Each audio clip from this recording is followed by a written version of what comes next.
So in this video lecture, we'll be starting with concrete mix design, one of the very important topics in concrete technology.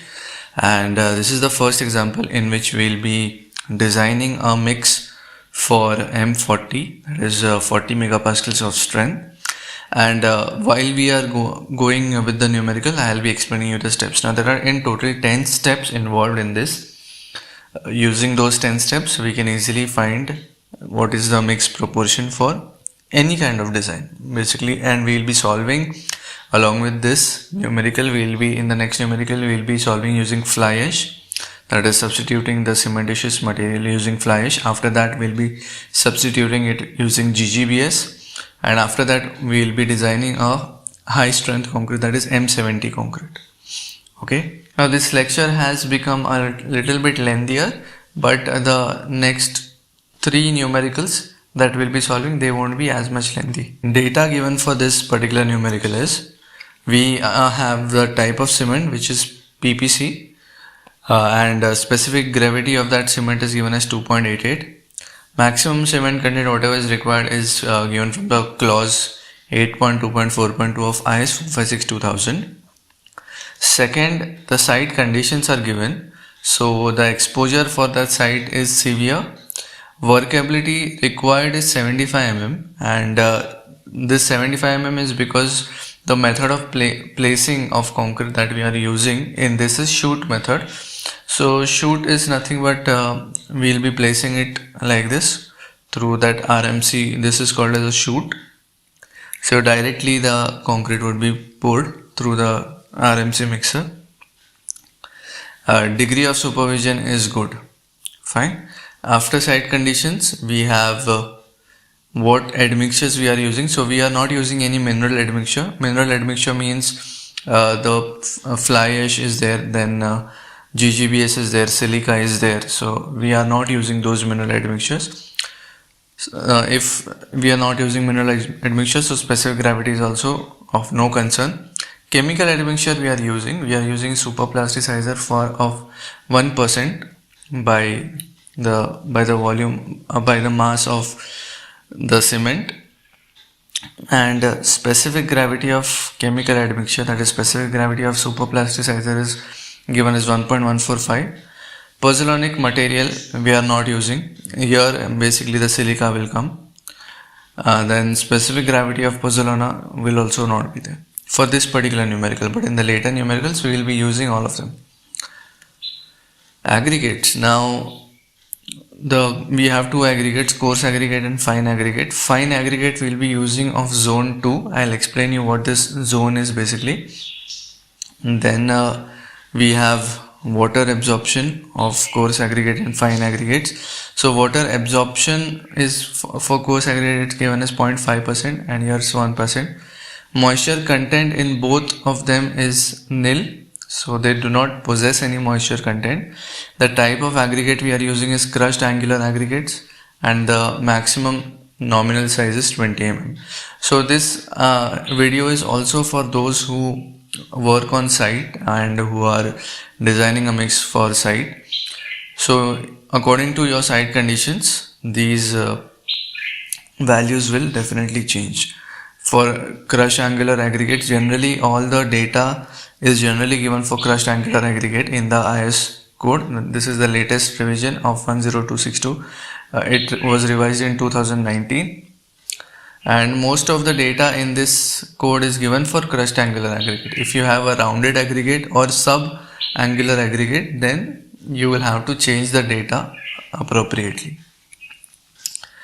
So the first step in designing this is finding the target mean strength, that is F-CK, at 28 days compressive strength in megapascal. So this is according to the clause 4.2 of IS 10262-2019. So this is that clause. So what it says is that in order that not more than the specified proportion of test results are likely to fall below the characteristic strength. What is characteristic strength? FCK is your characteristic strength, and that is your 40 megapascal. So what we intend to do is that whatever mix design we are proposing, or whatever mix design we are going to get, final aim should be that at least strength of the least strength should be 40 megapascal. It should not fall below that, because that is what we are intending, right? And in order to do that, to get this 40 megapascal, we won't be designing our mix for exactly 40 megapascal, but we'll be designing it for something greater than 40 megapascal, a mix greater than 40 megapascal, and the strength will be F dash CK, which is your target mean strength. And that target mean strength is given by these two formulas, and it is greater of them. So F dash CK is FCK plus 1.65 into S, or F dash CK is FCK plus X. Now what is this X and S? S is the standard deviation, and if you have number of trials with you, let's say if you have at least 20 number of trials that you did in lab, and you have the data, means you did some proportioning, you cast that thing into a cube or into a cylinder, and then you test it in the lab. So if you have a number of results with you, from that you can find the standard deviation easily using the statistical formula, right? But if you don't have that many results with you, then IS code has given us directly this table which has assumed standard of deviation.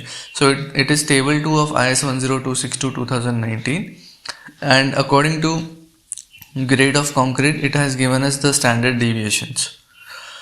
So our concrete, what we are designing is M40, therefore the standard deviation that we should assume is 5. So that this S that we will be assuming is 5 according to this table.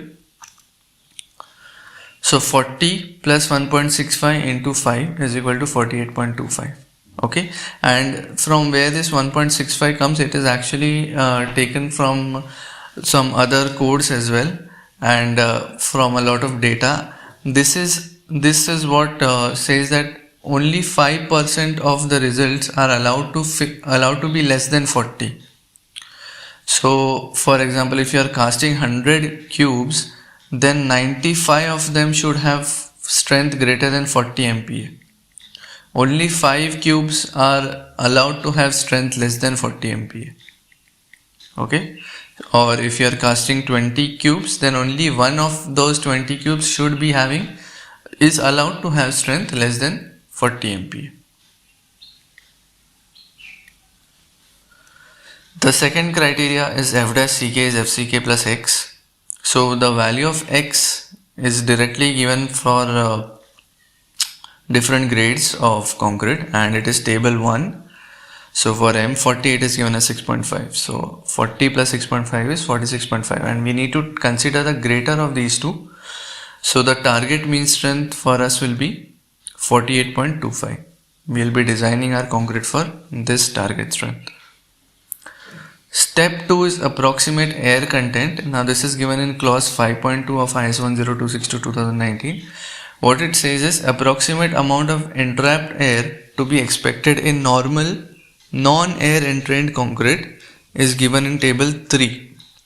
This is the table 3, and because of the aggregates that we use, fine aggregates and maximum size, nominal size of aggregates, there are some air voids which inherently are there whenever we put those aggregates into a mold or into the concrete. So that air content is given using this table 3, and for air entrained concretes you will be artificially introducing air into it, so that is not counted into this. Okay, this is only for non-air entrained thing, and depending on the maximum nominal size of aggregates, which is 20 mm for us in this case, right, 20 mm. So for 20 mm we have percentage entrapped air as percentage of volume of concrete, it is 1. So 1% of total volume of concrete is your air content in this. So entrapped air for nominal maximum size of 20 mm is 1%. Step 3 is selection of water cementitious ratio. This word is very important, cementitious, and not to be using water cement ratio, because there is a difference in cement and cementitious. Cementitious will include cement and all other substitute that we'll be putting for cement. Substitute of cement. For example, fly ash, then GGBS, then silica. Okay, so cementitious will include your cement as well as all those things that you include that you substitute for cement. If you are not substituting with anything, then cementitious will mean only cement. So if like I have to draw a Venn diagram of this, then this is your cementitious, this is your cementitious, and cement will be a subset of this, and then all those substitute cementitious things, or let me say all the others, fly ash, GGBS, silica, etc., they will also be a part of cementitious group. So like if you want to understand it in terms of Venn diagram, so just for that I have shown you.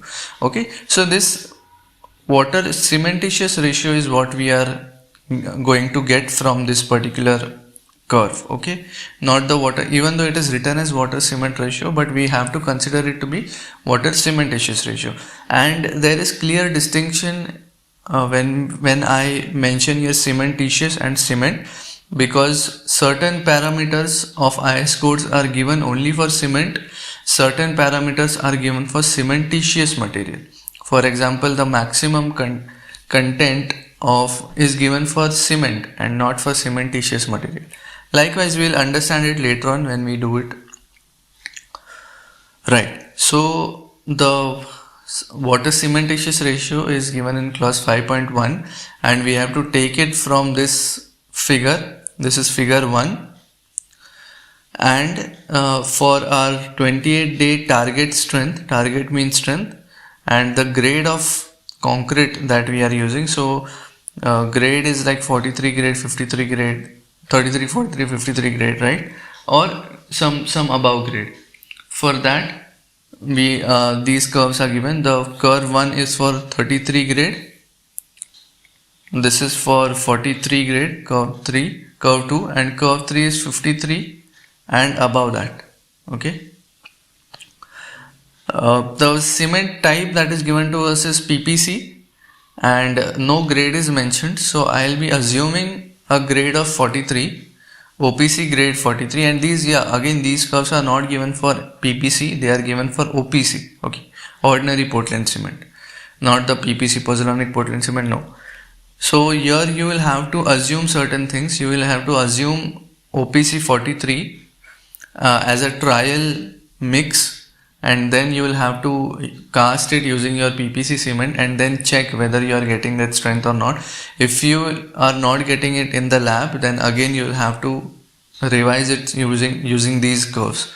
So then you might have to go for curve 3, or you might have to check with curve 1 as well. But here, as just as a trial thing, we are going to go with curve 2 of OPC 43. And the water cementitious ratio that you are getting is 0.36 here. Okay. So the water cementitious ratio for target mean strength and OPC 43, it is used as trial cement for PPC, is 0.36. So after we have got our water cementitious ratio of 0.36, we have to check it with table 5. This table 5 is it gives us the minimum water content, and this is from IS 456. Okay, so this is table 5 of IS 456, not of 10262. And here, depending upon our exposure, so the exposure for our concrete was severe, the site condition was under severe exposures, and I will consider it to be a reinforced concrete. If your concrete is plain concrete, you can check it here, but I will consider it to be a reinforced concrete. And for severe, the maximum free water cement ratio is 0.45. So 0.45 is the maximum water cement ratio that we can use, and we are definitely below that, so we are fine with it. After step 3 of water cementitious ratio, we will go on to step 4, which is selection of water content. How much water content per volume of concrete is required. So it is given in clause 5.3 of IS 10262/2019, and table 4 is what we will be using. Again, this thing depends on the maximum size of aggregates. Now, this table gives water content for angular coarse aggregate and for a slump of 50 mm. Okay, whatever these values are given, they are for angular coarse aggregates and they are for a slump of 50 mm. If you remember, then the slump that was required for our site condition was 75 mm. For the workability was 75 mm because we will be placing it through a chute, right? So this water content is not correct for our requirements. So there is a formula that is given in this same clause 5.3. It says that at any x slump, that is a slump of any x mm, it is equal to water content requirement at 50 mm slump, that is from these things, plus x minus 50 upon 25 into 3 by 100 into water content of 50. Now this is again I have simplified it into a formula, and basically what this formula says is that for every 25 mm increase in 50 mm of slump, we have to increase our water content by 3%. Okay, that is the simply what this formula says. Now this entire thing is given as a text in clause 5.3. It is not given as this direct formula in the IS code. It is given as a text. So I would want you to read that text, okay, and from that you will understand how this formula has come. Now the workability is 75 mm, so this x has to be put as 75 mm here, and for 20 mm aggregate we have 186 kg as the water content at 50 mm slump.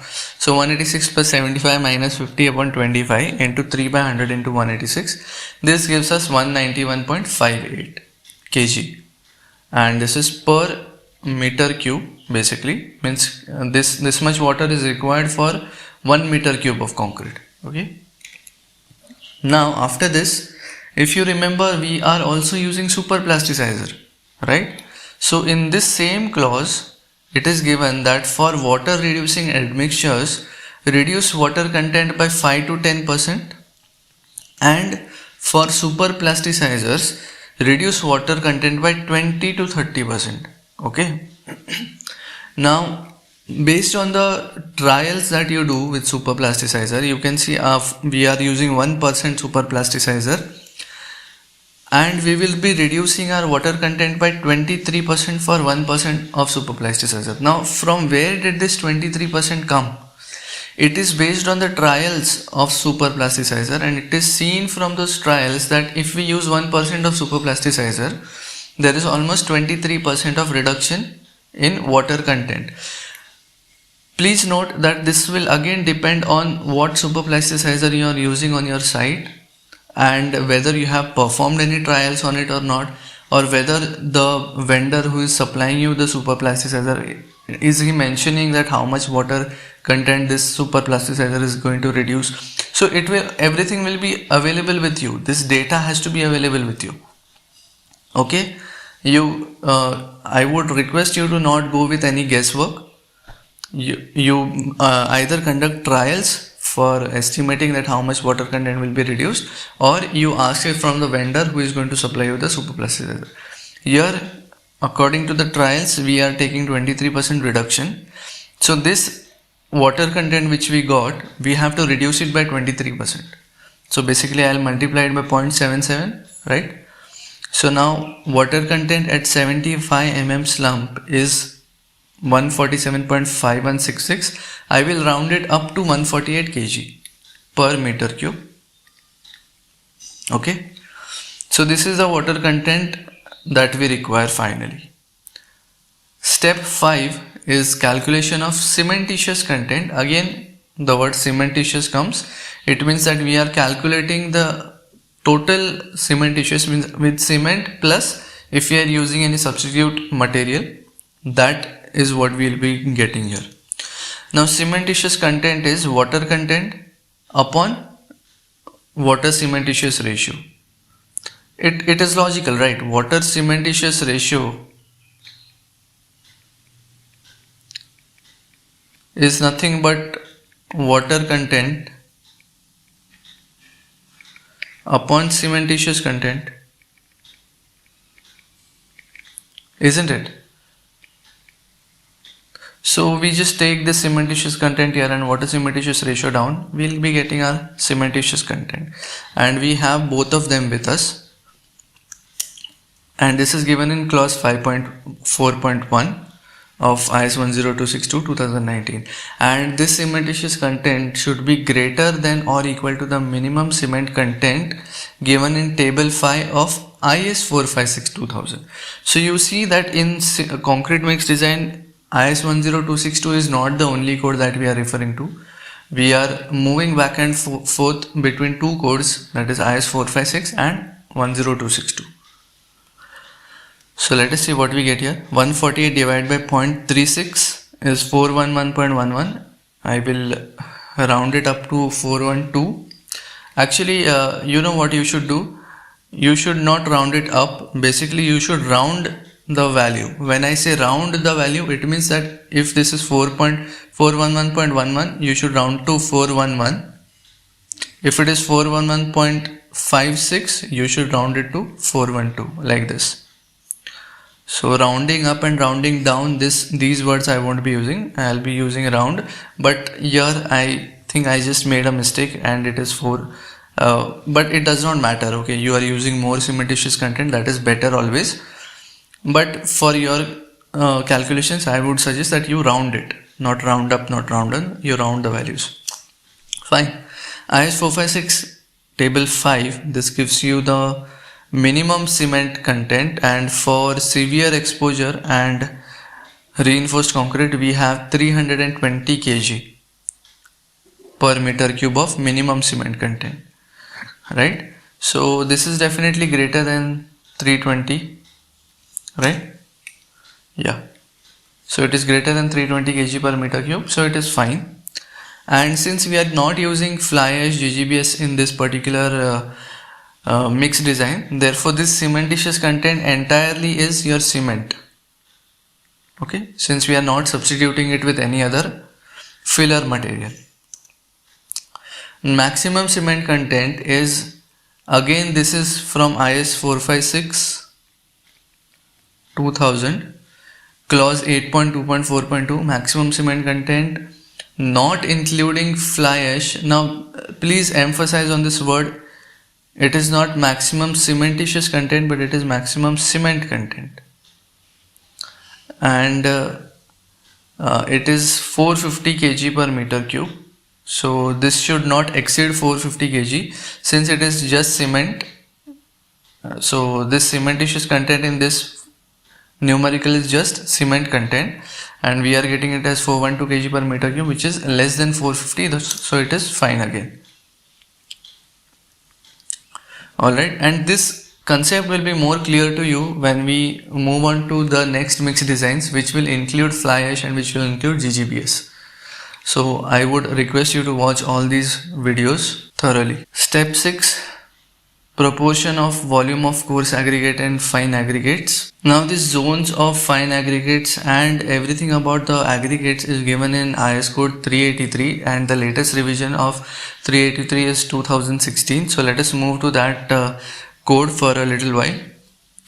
Yeah, so here we have that IS 383, and this is the table 9 where we have the fine aggregates. And according to the gradings, you can see that if your sieve analysis of fine aggregate is lying in any of these criteria, then according to that the zone of that fine aggregate is determined, and what we are using in this mixed design is zone 2. However, in this clause it is written that zone 4 should not be used in reinforced concrete unless tests have been made to ascertain the suitability of proposed mix proportion. So earlier revisions of 383, zone 4 was absolutely not recommended, but in this newer revision what they are saying is that you can use zone 4, but You have to show that the mix that you have designed, it is suitable and it is getting that much strength. Okay, so that lab report should be available if you are using zone 4 grade of sand, zone 4 grade of fine aggregates, and zone 1 to zone 3 is fine to be used. Now I would also like to show you how the coarse aggregates are given their maximum nominal size. So you see that the maximum nominal size in our mix design is 20 mm. So how did we arrive to this result of 20 mm? First of all, there are two types of coarse aggregates that we can use. One is you use single size of aggregates, that is all the aggregates will be having almost single size. Okay, single size of aggregates. Otherwise, the second type is you use graded aggregates. All won't be of the same size, like this. Okay, these are called as graded aggregates. They have a range from 20 mm to certain things, or depending upon the size what we are using. So same way here in table 7 we have these two tables. First is percentage passing for single sized aggregate, and then percentage passing for graded aggregate of nominal size. So if you are saying that the maximum nominal size of aggregates that you are using is 20 mm, then if it is a single sized aggregate, it should conform to this 20 mm these criteria, that is 100% of these aggregates should pass through 40 mm IS sieve, 85 to 100% should pass through 20 mm, none of them should pass through 16, none of them should pass through 12.5, 0 to 20% are allowed to pass through 10, and only 5% are allowed to pass through 4.7, 0 to 5%. Now it means that from 4.75 and downwards we have our fine aggregates. So what it means is that only 0 to 5% of our total aggregates are allowed, total coarse aggregate are allowed to be fine aggregates. So 95% of this will be coarse aggregate, and only 0 to 5% is allowed to be fine aggregate. Okay, and if you are having graded aggregates of nominal size, then for the maximum nominal size to be called as 20 mm, it should be conforming to these criteria, where 100% of the aggregate should pass through 40 mm IS sieve, 90 to 100% should pass from 20 mm, none of them should pass through 16, none of them should pass through 12.5, 25 to 55% are allowed to pass through 10 mm, and 0 to 10% are allowed to pass through 4.75. So this is for the graded type, and you can see that we are allowing 25 to 50% to pass through 10. That means these many aggregates would be less than 10 mm size. Okay, so these are for your graded aggregate size, and from wherever you are getting your coarse aggregate, you should always demand for this particular chart if when you get it on the site. So from that you will be understanding that whether you are really getting 20 mm or whether you are not getting the 20 mm type of aggregate. So like in this case I have this maximum nominal size of 20 mm, so I should have aggregates conforming to either this or either this, depending on which type of aggregates I am using. Fine. Now this is given in clause 5.5 of IS 10262 2019, and what it says is it has this big text to it: aggregate of essentially the same nominal maximum size type and grading will produce concrete of satisfactory workability when given volume of coarse aggregate per unit volume of aggregate is used.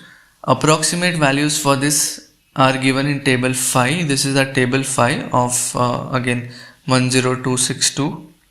Okay, for water cement or water cementitious material ratio of 0.5. So these values whatever are given, they are for water cementitious material ratio of 0.5, but our water cementitious material ratio is not 0.5, it is 0.36 if you remember.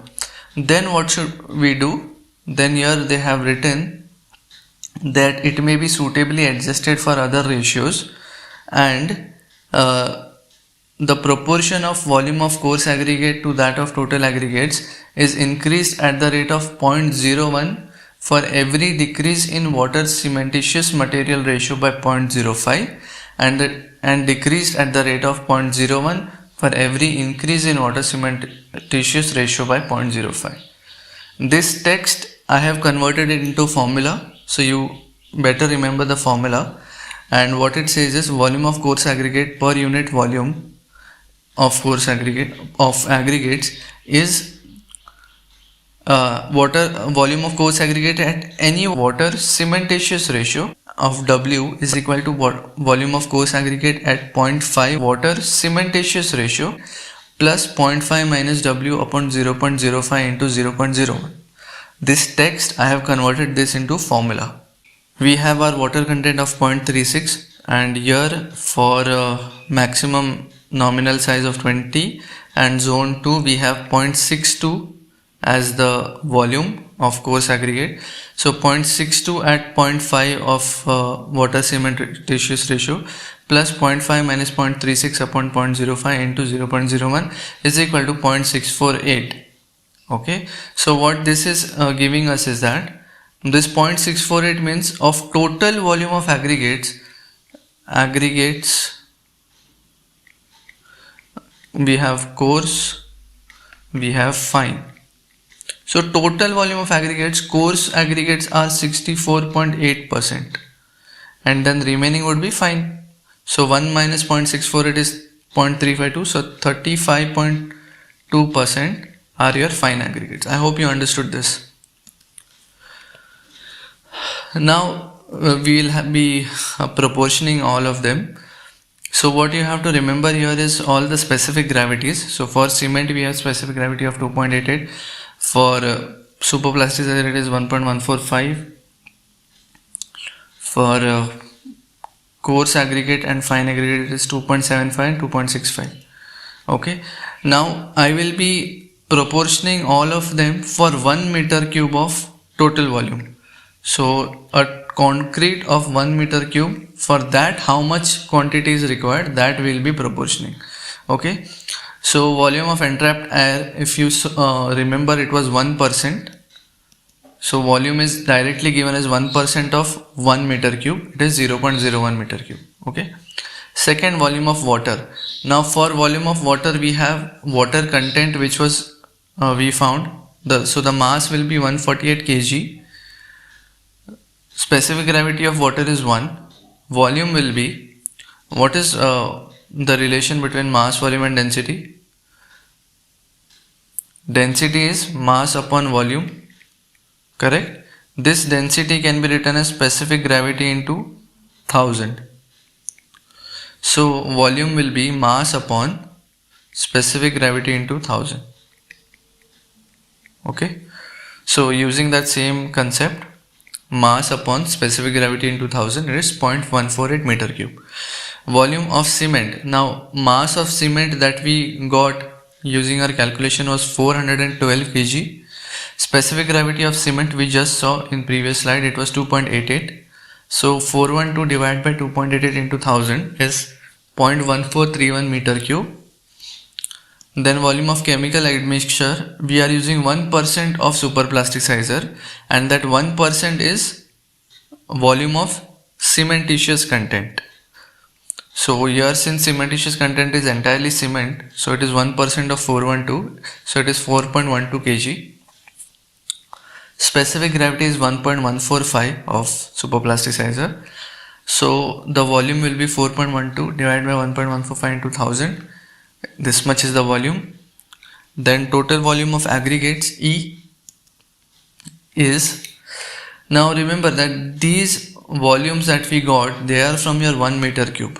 Okay, so obviously if I add them all up and if I subtract it from 1, the remaining will be total volume of aggregates, right? So 0.6953 meter cube is the total volume of aggregates. And if you just remember that we just saw that out of this total volume, how much percentage is coarse aggregate and how much percentage is fine aggregate, that we have already found out. So this is the total volume, this one. Percentage of aggregate of coarse aggregate is 0.648. So 64.8% of this. Specific gravity of coarse aggregate is 2.74. So mass of this will be, first of all, 64.8% of this is your coarse aggregate into 2.75 into 1000 will give you mass. Okay, so here we have found mass and not the volume. What we essentially did is rho is equal to mass upon volume. So for mass is rho into volume. Rho is your density. So density is your specific gravity into 1000. That we did here, specific gravity into 1000, into volume is 0.6953 and 64% of that, 64.8% of that. So this is your volume. Okay, so that is how we have found the mass of coarse aggregates. Similarly, we will be finding mass of fine aggregates, and 2.65 is the specific gravity. So 649 kg per meter cube, and I have rounded this these values. Okay, so you might not get these exact values. I have rounded them up. Fine. So these are all the quantities that we require, but our design is not yet over. We have 412 kg per meter cube cement, 148 kg per meter cube water, 0.36, 4.12, 1239 and 649. Now what you need to understand is that this mass of coarse aggregate and fine aggregate is for SSD. What is SSD? Is saturated surface dry. Saturated surface dry condition of aggregates. What is this condition of saturated surface dry? Is that first of all, first word is saturated. It means that you are considering your aggregates to be saturated with water and it will not absorb any more water. So this first word says that no water absorbed. Second, these two words, surface dry, it means that its surface is dry, so there is no moisture content on its surface. So these two words means no moisture content. So first word says that no water is absorbed by these aggregates. Second two words say that there is no moisture content present on aggregates. But in reality, this is not the case. Your aggregates are going to absorb some water. Your aggregates are going to have some moisture content. And in our case, then because our aggregates do not comply with this condition, we have to do some adjustment, and that adjustment in mixed design is done here. That is mass of fine aggregates in SSD condition, which we already got. It is this mass. This mass is basically in SSD condition, divided by 1 plus percentage of water absorption divided by 100 minus percentage of moisture content divided by 100. So this one formula is going to do all that adjustment for you. So basically, the water which you are putting into your mixed design, if your aggregates are going to have some water absorption into it, okay, if your aggregates are going to absorb some water, they will absorb the water which you added for cement.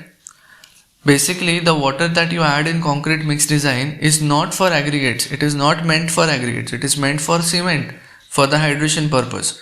But if your aggregates are going to have water absorption, then they will also absorb that water, and then your cement will have less water to work with, right? So if your aggregates are having water absorption into them, then you will have to add more water to compensate this thing. Are you getting it? Second quality of aggregate is that if they have moisture content. So if aggregates already have moisture content, then it means that they are contributing to water. They are contributing more to the water that we are adding. Okay. So whatever water we added for cement, aggregates also have some water, so they will also add that much water. So the total water cementitious ratio will not remain the same, or you will end up having more water in your mix, which is again bad. So if your aggregates have moisture content to them, in this case you will have to subtract some part of water content. Are you getting it? And this one formula takes care of both of these parameters. Same is for coarse aggregate. and then extra water required for fine aggregate to simulate a SSD condition, to simulate saturated surface dry condition, is mass of fine aggregate in SSD condition minus mass of fine aggregate that you get here in this particular formula. So this is going to give you how much extra water you need to add or how much water you need to subtract. This formula will take care of both of them, okay? Whether you want to add water or whether you want to subtract water, it is going to take care of both of them. Same way for coarse aggregate also, you have to do the same thing. And finally, you have to add A plus B to get the total water required. So our coarse aggregates and fine aggregates, they have water absorption quality in them, but they do not have any moisture content. So this thing also you will have to ascertain in your site, whether they have moisture content or whether they don't. In especially during the rainy season, definitely the aggregates, if they are left outside, they will absorb some moisture and they will have a lot of moisture content in them. So fine aggregates is 649. This is your SSD weight, SSD condition weight of fine aggregates upon 1 plus 1 by 100. This is 1% of water absorption.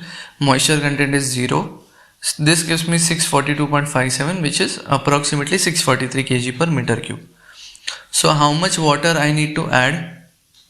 Extra water required for fine aggregates to simulate a SSD condition is 649 minus 643, which is 6 kg per meter cube. I have to add more.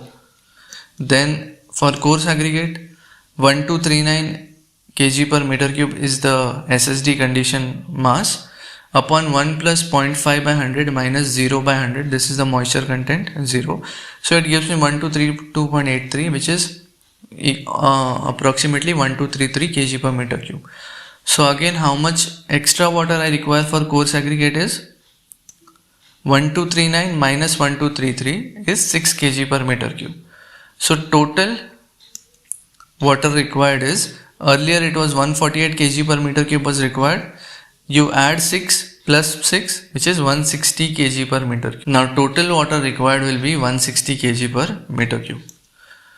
This is your final quantity that you will be writing. Cement is 412 kg per meter cube. Water is 160 kg per meter cube. Water cementitious ratio 0.36. Superplasticizer 4.12. Coarse aggregate and fine aggregate for SSD, you will be writing these values, okay, 643 and 1233. So these are your revised quantities for coarse aggregate. So what exactly got revised here was coarse aggregate got revised, fine aggregate got revised, and water content got revised. That's it. Only these three values will get revised.